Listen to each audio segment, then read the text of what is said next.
So the second one, which is probably not surprising in the modern age, is this notion of sexting, and that sexting seems to have become problematic for young people. I dare say that as parents, carers and workers, you're facing a lot of young people where sexting has become problematic or has come up in conversation. So sexting is the sending or receiving of sexually explicit images or messages using an electronic device, which these days is more often than not mobile phone, pictures, illicit nudes and illicit messaging in terms of text. Now the first thing I want to say about this is it's not just young people who are doing this. Adults are doing this as much as young people.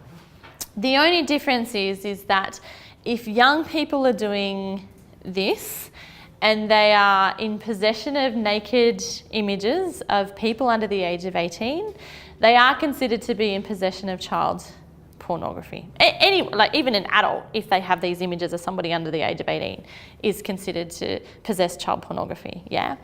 So it's become a bit of an issue with young people because there are laws around it, and we have had young people charged with these offences, which are considered sex offences, and they do go on to sex offender registries, which then has flow-on implications for that young person later on in life in terms of employment. Like if they're ever wanting to have a job with children or, you know, a job with police or armed forces, unfortunately they're going to have a criminal record around this stuff. They're on a sex offence register. They're not going to be employed in those roles. So that's where it becomes really important for young people to have a bit of a better understanding around sexting and why there are legalities around it.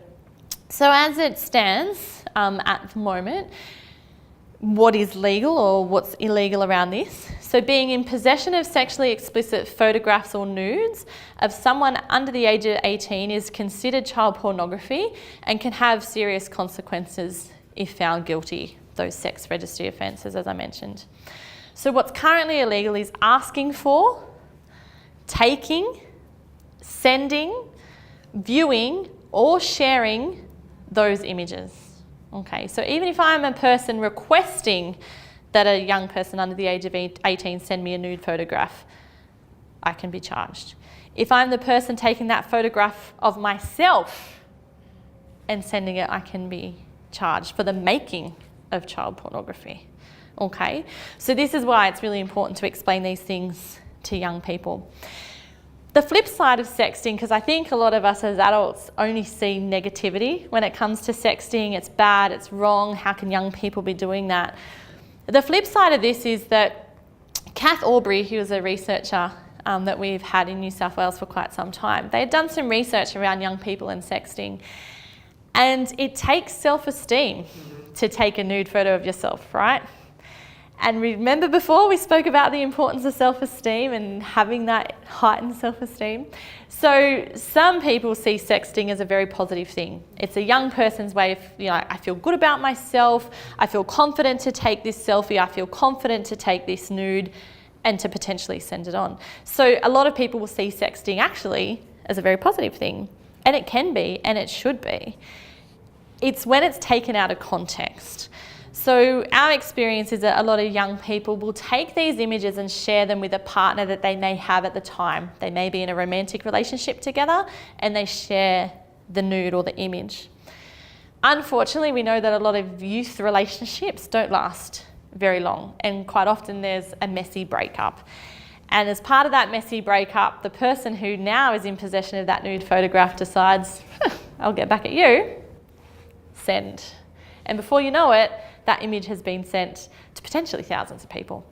We've had cases where young people in schools have had to move schools because there hasn't been one single person in that school ground that hasn't seen their image naked. So that's where it can become problematic. And some people might have heard of the term revenge porn. That's where that terminology comes about, where people are using those images that were initially sent in an appropriate context and with good intent to then be shared where they haven't given their permission, obviously, for those images. And that's where they're really coming down legally, aren't they? Yeah, the police youth liaison officers are in schools dealing with this stuff almost on the daily. Yeah. Yeah, and it's not pleasant for anybody involved. So you can see something that potentially where a young person had heightened self-esteem and took the image, now has their self-esteem absolutely dropped out of rock bottom because of the process that they're having to go through and knowing that everybody has seen their naked image.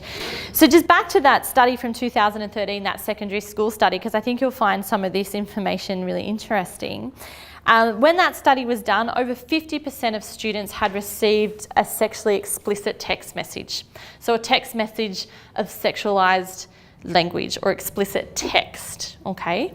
When it came to images, 42% had received what they would consider an explicit image or a nude image. And 26% of them admitted to sending a photo of themselves.